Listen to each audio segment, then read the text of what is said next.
Growing up, I had dreams and aspirations, but always felt like the kid that didn't fit in. For the most part, I wasn't a bad kid, but when I made the transition into adulthood, I turned to the streets for guidance. This led to getting locked up in juvenile hall, doing time in CYA, and eventually a 120-month sentence in federal prison. I had a lot of time to think and reflect during my federal sentence, so I share with you what I learned, hoping I can positively influence someone else's life with Prison Talk. 6, getting down with Fresh Out Prison Talk. Now, I had somebody email in and asked about busting cheeks. Where did that term come from? Well, the term came from me and another homie in prison talking about female prison guards and what we would do given the opportunity if we could slide off somewhere. We'd be like, man, I'll bust her cheeks. It wasn't a homosexual term. It wasn't about men getting down low, any of that bullshit. It was about busting female guards' cheeks. It also came about because I was in the adult entertainment industry prior to going to prison. And when I hit USP Lompoc, everybody there is on high alert. Everybody's serious. There's no games being played, but you do have a tendency to try to make light of a horrible situation. And I didn't tell anybody, what I was in there for or what I was doing on the street before I got locked up. I was just kind of, navigating, minding my own business. And there were a lot of adult magazines in there, pre-2000 magazines, because they had banned adult magazines in prison because the guys who run the prisons are most likely closet homosexuals, and they like to take away anything that would relieve the pressure of men being away from women. So they took away they outlawed adult books in a men's prison. I don't get that, but whatever. And there were books in there, and guys were able to get some magazines from certain hookups, and there were some books of me in some of the magazines, that had been circulated from, whatever, from the past. And one of the guys in prison, I guess he told another homie, and he told the homie, and he's like, were you in adult movies back in the day? I said, yeah. And he's like, man, what? You was out there busting them cheeks? I'm like, yeah, man, I was busting cheeks out there. He's like, damn, okay. And, I didn't promote it or anything like that, but, a couple guys knew, dudes pulled me to the side. Man, I got a magazine, man. You were busting her cheeks, man. What was up with her? How was she, man? And what was up with this female? And, man, how many movies did you do? And guys would want to talk with me because a lot of these guys have been down, 5, 8, a decade. Some guys been down 15 years. They hadn't seen a cooter in a minute. They haven't been around any female companionship. And on top of it, most of them hadn't really been with that many females because they got cracked when they were young. Average dude in the feds, man, he got locked up in his early 20s, and now he's in his 40s. I mean, man, that's a rough one.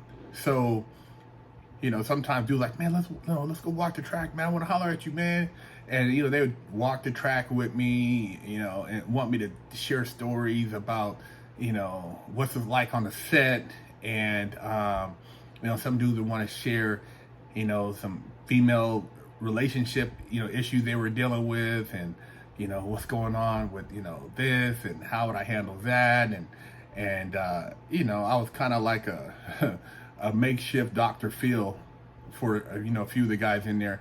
And then you had some haters up in there, who would be like, oh man, you wouldn't up in there, you wouldn't doing nothing out there, you probably doing something, blah blah blah, make up stories. And I'm like, whatever, man, you just mad because you wasn't out there busting cheeks like I was busting cheeks, and you've been down all these years, and you're mad because of the lifestyle I was living prior to coming in here, and the fact that I'm also a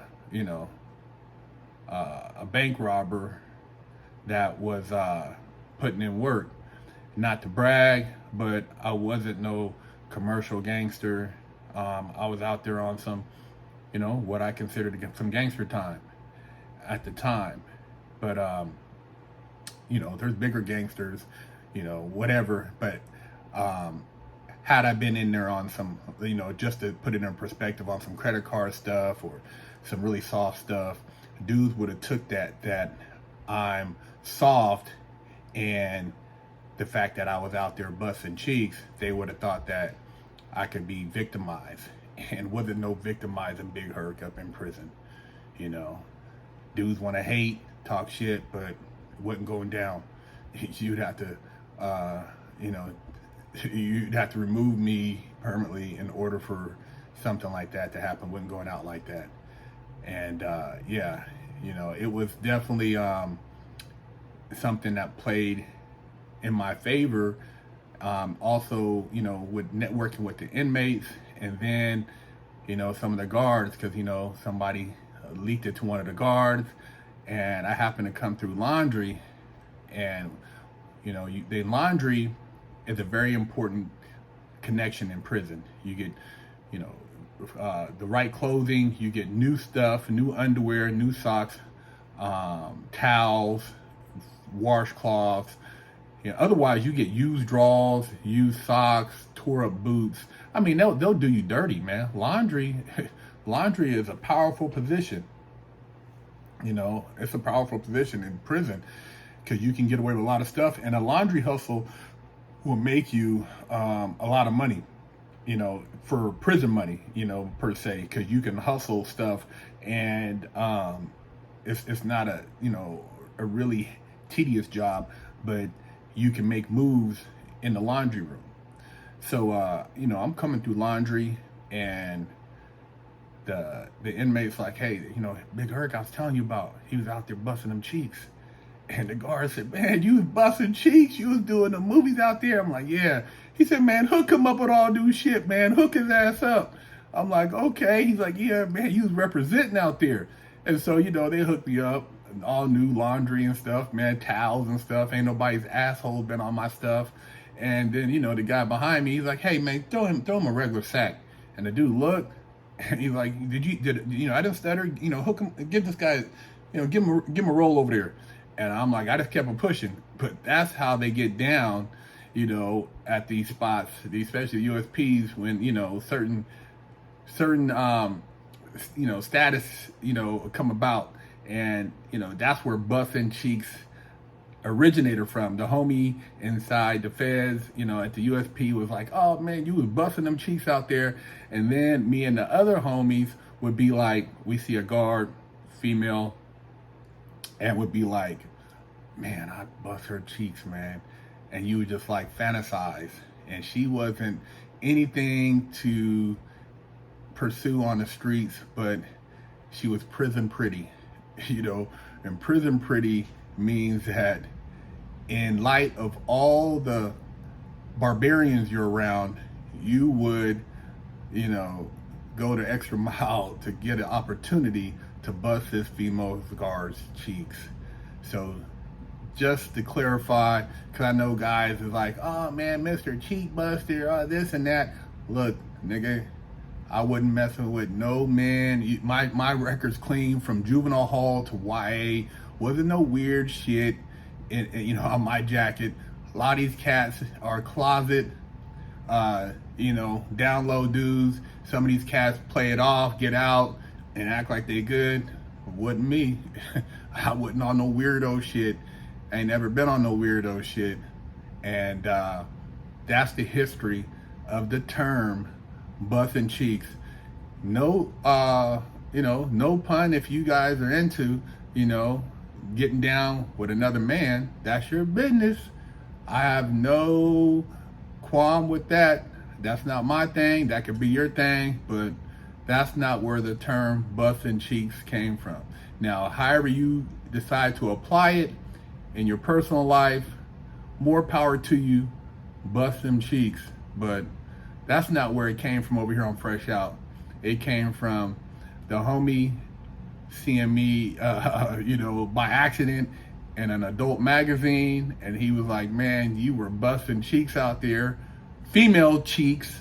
And then, from there the term was coined, and you see a female car, you're like, "Man, I bust her cheeks, man." And that's what you fantasize about in there. You fantasize about one day being able to be with a woman again and bust her cheeks. A lot of you guys out here take it for granted. You rather beat your monkey watching Pornhub or fantasize on the street. Man, you're on the street, man. Go out there and bust you some cheeks, man. You know what I mean? Get the real thing. Get the flesh. Get you some and experience the human interaction, because it's not the same. It's not the same when you tugging it out. It ain't the same, man. It's depressing, and it actually sends you into a darker place rather than interacting with a woman. And that's one of the reasons why when I got out, I was like, man, look, I'm not getting married. I'm just gonna bust as many cheeks as possible. And I went on a cheek busting mission. I was busting cheeks like I was playing Tetris, the video game. I was just knocking them down. I had to put code words next to their name so I didn't get them mixed up, because I was trying to play catch up. I'm not saying that you should be out there as promiscuous as I was, but I'm just being honest, and I'm gonna keep it 100. A lot of people don't like to keep it 100. They like to lie, make up stories. But I was a cheek busting Avenger. I was part of the Voltron crew, and I'll be busting cheeks every week, and I would make it a marathon session on a weekend and hustle during the week. So to all my fellow cheek busters out there, hey, you know how we do it. Hit us up at freshoutseries@gmail.com. We're looking to produce another Cheek Buster shirt. We're looking for an artist to collab with. If you want to collab on a Cheek Busting shirt, hit us up. We're looking for some talented artists to do some designs. And yeah, man, subscribe, share the channel. Make cheek busting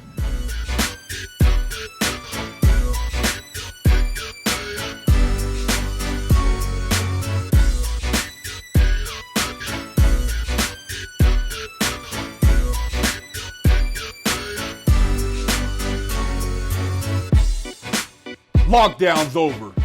Get your yard time in. Fresh Out Ministries, we're doing a new program where we're doing a takeover of a mom pop cafe or restaurant, and we're doing a pay it forward. So we're going to offer free meals at this particular restaurant or cafe, mom pop, for a certain amount of time, and we are asking that you make a donation to pay it forward so that we can continue doing this program for other mom pop restaurants and cafes, because we know that it's hard times out here. You have a lot of people that talk the talk, but they don't walk the walk. And so we're actually walking the walk. We've been doing it for over 11 years on social media. We've been getting shadow banned. We've been getting demonetized. So we want to give back, and this is our way of giving back to helping everybody through these trying times with this economy.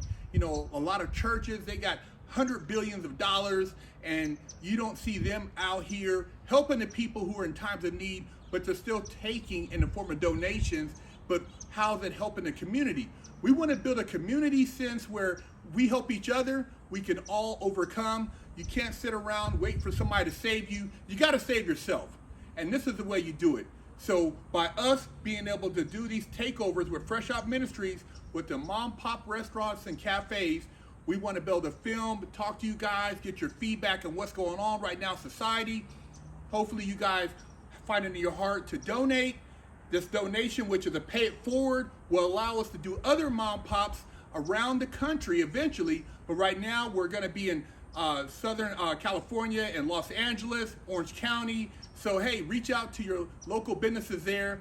And if you are out of town in another area and you would like us to come there, if you provide the necessary means, we will come there also and do the same pay it forward. But right now, hey, if you're in locally in Los Angeles, Orange County, hit us up, freshoutseries@gmail.com. You can also make a donation on our link tree on our Instagram at Fresh Out Series.